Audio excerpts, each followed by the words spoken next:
जय श्री कृष्णा दोस्तों, आपका हमारे YouTube चैनल ज़िंदगी की कहानी में स्वागत है।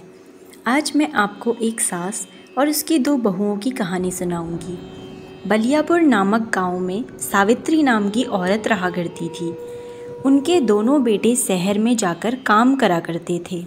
बड़ी बहू का नाम विमला और छोटी बहू का नाम मालती था।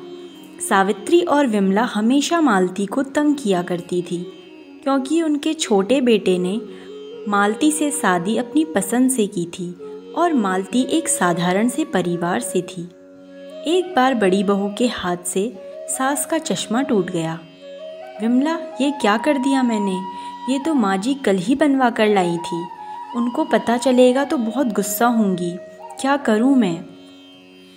विमला बाहर काम कर रही थी। मालती के पास गई और कहा, मालती सुनो, माँ जी के कमरे से जूठे बर्तन ले आओ। मालती, ठीक है दीदी, अभी ये ले आई। मालती जैसे ही माँ जी के कमरे में गई तो उसने देखा कि चश्मा नीचे टूटा हुआ है। उसने चश्मा उठाया ही था, तब तक विमला माँ जी को लेकर वहाँ पहुँच गई। विमला, हे भगवान, माँ जी का चश्मा तोड़ दिया। माँ जी कल ही इसे बनवा कर लाई थी। ये क्या किया तूने मालती? कोई काम ध्यान से नहीं करती हो तुम, कितना नुकसान कर दिया। सास कहती है, ये क्या कर दिया तूने? जब से आई है नुकसान पे नुकसान किए जा रही है। एक तो घर से खाली हाथ आ गई और जब मेरे घर से बचा है वो भी तोड़ना चाहती है। मालती कहती है, माँ जी ये मैंने नहीं किया है। विमला दीदी ने मुझे बर्तन देने भेजा था तो मैंने देखा कि चश्मा टूटा हुआ नीचे गिरा है। विमला, तू क्या कहना चाहती है कि मैंने तोड़ा है? नहीं दीदी, मैं तो माँ जी को बता रही थी कि मैंने नहीं किया। यहाँ विमला रोने की एक्टिंग करके दिखाती है। मेरी किस्मत देखो ना माँ जी, आपने देखा ना, आपके सामने मुझे गलत बना रही है। मालती, नहीं दीदी, मेरा ऐसा कोई इरादा नहीं है। विमला, चुप रहो तुम, एक तो नुकसान करती हो, ऊपर से झूठ भी बोलती हो।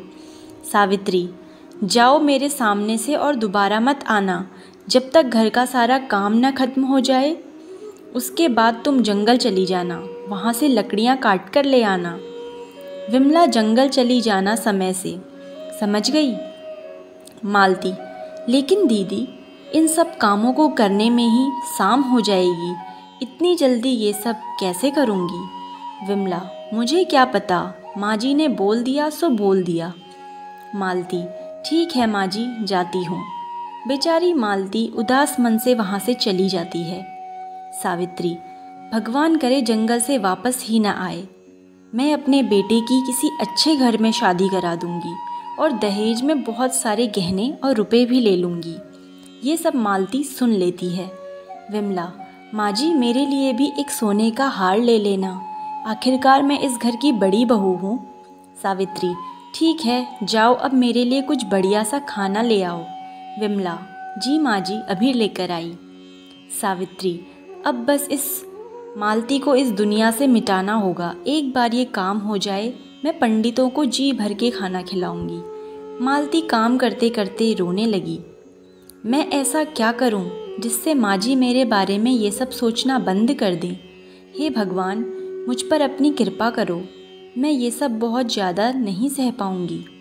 सारा काम करने के बाद मालती अपने साथ खाने के लिए 4 रोटी और थोड़ी सब्जी बांध के जंगल ले गई। मालती जंगल में लकड़ी काटने लगती है। उसने लकड़ी का एक गट्ठा बनाया और छाँव में बैठ गई। तब उसके थैले से रोटी का डिब्बा नीचे गिर गया। अरे, मैं तो खाना ही भूल गई। लोग काम भूल जाते हैं और मैं आके खाना ही भूल गई। क्या करूं? अब बस जल्दी घर चली जाती हूँ। इसे खाऊं या नहीं? ऐसा करती हूँ, खा लेती हूँ। वैसे भी सुबह से कुछ खाया नहीं, फिर रात का खाना भी तो बनाना पड़ेगा। मालती बैठकर खाना खाने ही वाली होती है कि तभी वहाँ पर एक बकरी उसके सामने आकर बैठ जाती है। मालती, तुझे भूख लगी है? आजा तू भी खा ले। वह एक रोटी बकरी को दे देती है। बकरी फिर भी नहीं जाती। इस बार वो एक और रोटी देती है और इस बार बकरी चली जाती है। लगता है इसके नसीब में रोटी खाना लिखा था। चलो, इस बेजुबां के पेट में भी कुछ गया। इसके बाद वह थोड़ा पानी पीती है। तब तक जंगल से एक बूढ़ी औरत बहुत सारा सामान लेकर गुजर रही होती है। मालती, माँ जी आप इस जंगल में? बूढ़ी औरत, मैं अपने गांव जा रही हूँ बेटी, ये रास्ता जल्दी पहुँचा देता है, इसीलिए यहाँ से जा रही हूँ। औरत बहुत बूढ़ी थी, मालती को उस पर दया आ गई। अम्मा बैठो, मेरे पास 2 रोटी हैं, आप इन्हें खा लो। वैसे भी मुझे तो घर जाना है, इसीलिए इन्हें खाने का तो समय नहीं है मेरे पास। आप मुझे थकी हुई लगती हो, आप इन्हें खा लो।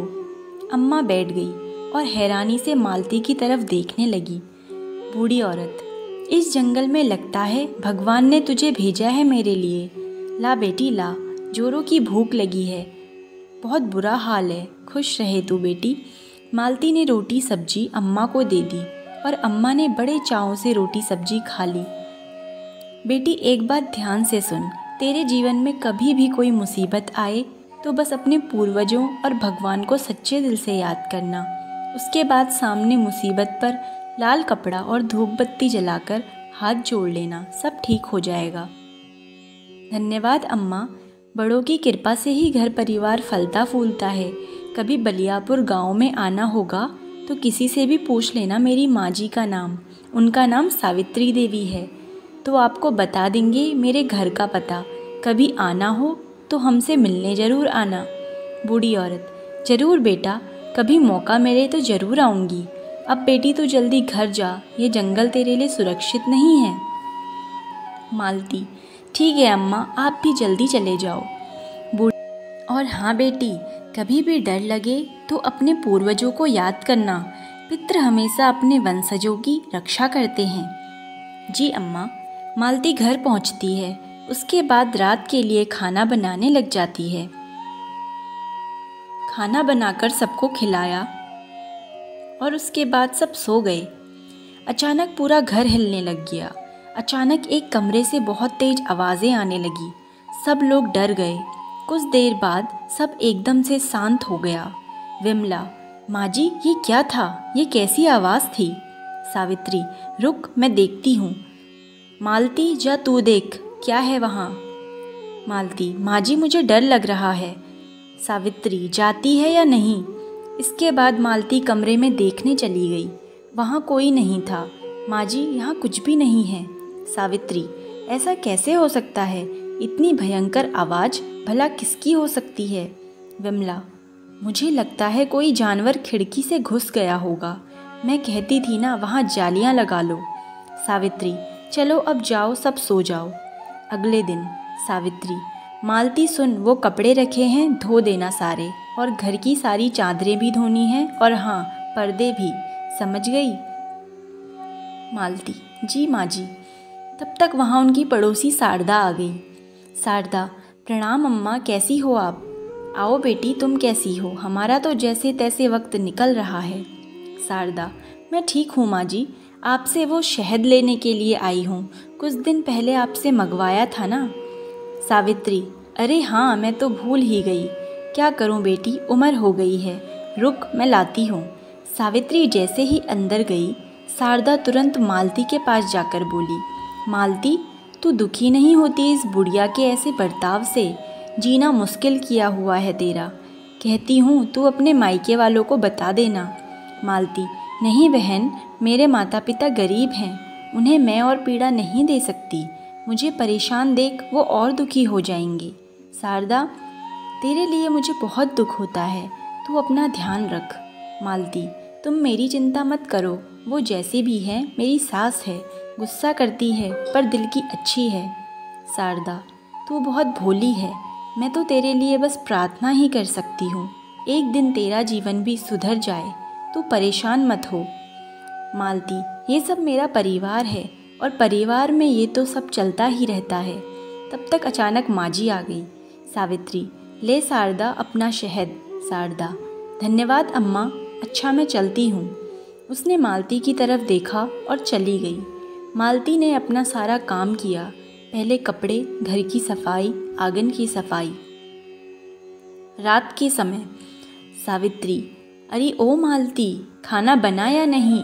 मालती, बन गया माँ जी, आप हाथ धो लीजिए, अभी लगाती हूँ।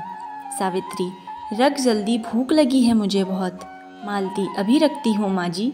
सावित्री खाना खाते ही, छी छी थू, कैसा खाना बनाती है तू, ऐसा खाना तो जानवर भी ना खाए।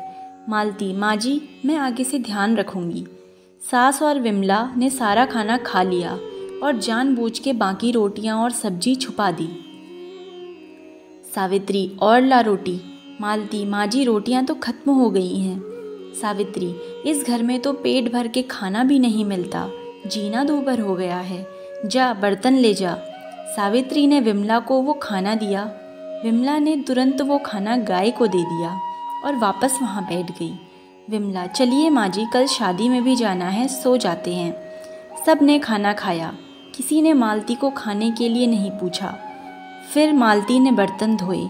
आधी रात को अचानक आवाज़ आने लगी, सब बाहर आ गए। विमला, माँ जी फिर से यही आवाज़, ये आवाज़ तो कल से भी ज़्यादा है। माँ जी, इस मालती को वहाँ भेज देते हैं, आप कमरा बंद कर देना। हाँ तू सही कहती है, अगर वहाँ कोई जानवर होगा तो इसे खा जाएगा। मालती, जाके देख कौन है वहाँ। मालती जैसे ही कमरे में गई, विमला ने दरवाज़ा बंद कर दिया। मालती, माँ जी दरवाज़ा खोलिए, आप मेरे साथ ऐसा नहीं कर सकती, मुझे बहुत डर लग रहा है। सावित्री, ये सब मेरे बेटे की ज़िंदगी में आने से पहले सोचना चाहिए था, अब भुगत। दोनों हंसने लगी। मालती, माँ जी यहाँ सांप है, सांप है। मालती जाकर कोने में छिप गई। मालती को अचानक अम्मा की बात याद आई। मालती ने तुरंत अपने पूर्वजों को याद किया। हे पितृ, मेरी रक्षा करो, कोई तो उपाय दो ताकि मैं इस मुसीबत से बच पाऊँ। अचानक वहाँ पे लाल कपड़ा और धूप बत्ती आ गई। मालती को बुढ़िया माँ की बात याद आ गई।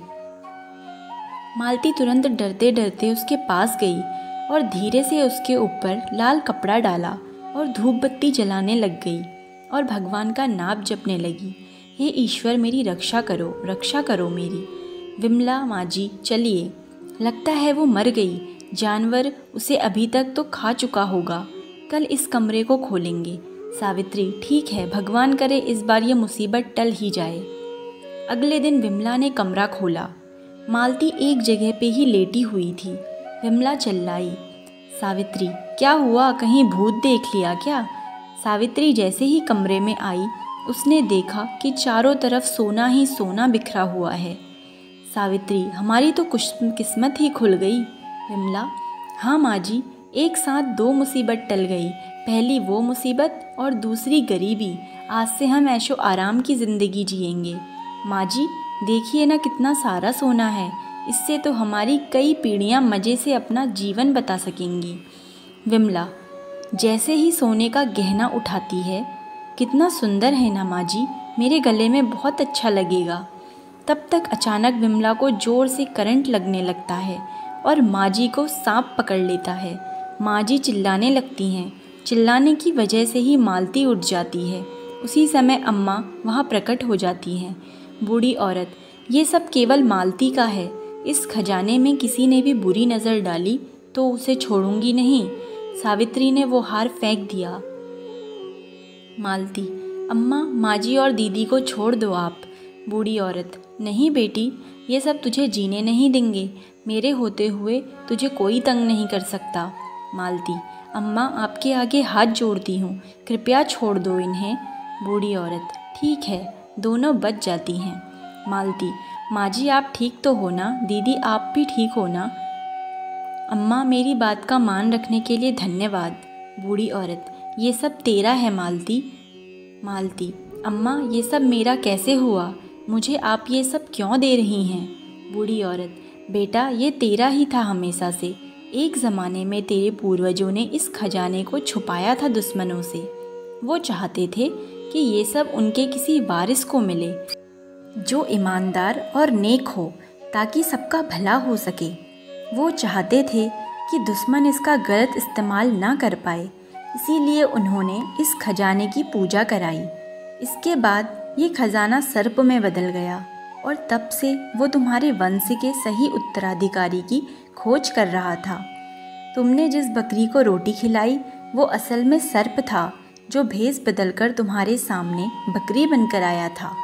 ये जानने के लिए कि तुम वही सही उत्तराधिकारी हो कि नहीं।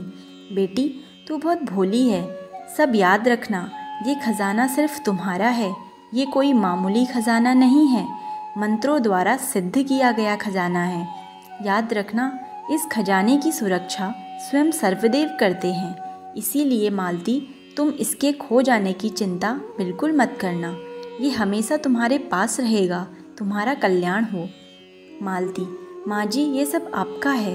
इसका जो कुछ भी करना है वो आपकी मर्जी से ही होगा। सावित्री, बेटा, मैंने हमेशा तेरे साथ बुरा किया। तू चाहती तो इतना सारा धन पाके हमें घर से बाहर निकाल सकती थी, पर तू ये सब मुझे दे रही हो, क्यों? माँ जी, मैं हमेशा चुप रहती थी ताकि एक दिन आप मेरे प्यार को समझ सको। देखो ना, आज आपको मेरा इस परिवार के प्रति प्रेम समझ आ गया। इससे ज़्यादा मुझे कुछ भी नहीं चाहिए। विमला, मुझे माफ़ कर दो। मैंने तुम्हें हमेशा मारना चाहा, लेकिन आज तुमने मुझे बचाकर मेरी नज़रों में अपनी इज्जत और भी बढ़ा दी है। आज से मैं हमेशा तुम्हारी बड़ी बहन बन के रहूँगी और तुम्हें कुछ नहीं होने दूँगी। सावित्री, मालती, इसकी हकदार सिर्फ तू है। ये जिम्मेदारी तुझे ही संभालनी होगी। तेरे पूर्वजों का भरोसा है तू, इसीलिए अपनी जिम्मेदारी को समझकर वही कर जो सही है। जी माँ जी, मैं आपकी बात का मान रखूँगी। इसके बाद मालती का परिवार बहुत अमीर हो गया। मालती दान पुण्य करने लगी और खुशी खुशी अपने परिवार के साथ रहने लगी। तो दोस्तों, कैसी लगी आपको ये कहानी? कमेंट बॉक्स में ज़रूर बताइएगा और ऐसी ही वीडियोस देखने के लिए हमारे चैनल को सब्सक्राइब करें, वीडियोस को लाइक करें। मिलते हैं आपसे नेक्स्ट वीडियो में। तब तक के लिए धन्यवाद। आपका दिन शुभ हो।